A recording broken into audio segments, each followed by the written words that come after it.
Good morning. இன்றைக்கி செவ்வாய்க்கிழமை 40 நிமிஷம் ஈஸி ரன் கம்ப்ளீட்டட். எங்கிட்ட கேட்குற ஒரு விஷயம் என்னென்னா, தொடர்ந்து நிற்காமல் 10 கிலோமீட்டர் 15 கிலோமீட்டர் ஓடணுமா, இல்லை 5 கிலோமீட்டர் ஓடணுமா அப்படின்னு. ஓட முடியறதில்ல அப்படிங்கிறாங்க. ஒன்றும் பிரச்சனை இல்லை. ஃபஸ்ட்டு கொஞ்சமாக ஓடி பழகுங்க.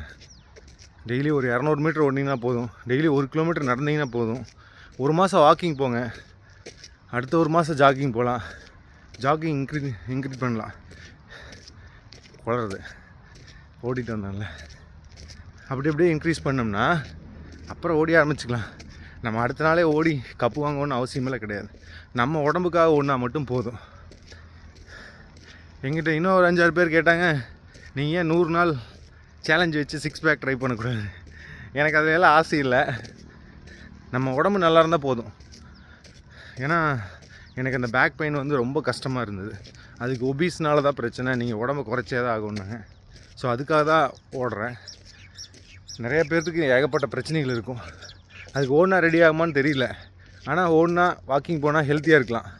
டெய்லி எக்ஸசைஸ் பண்ணும். 1 hour ஸ்பெண்ட் பண்ணிங்கன்னா போதும், 100% ஹெல்த்தியாக இருக்கலாம். வேணால் 100 நாளில் ஒரு சேலஞ்ச் வச்சு உங்களோட உடம்பை நீங்களே ட்ரை பண்ணி பாருங்கள். வெறும் 100 நாள் தான்.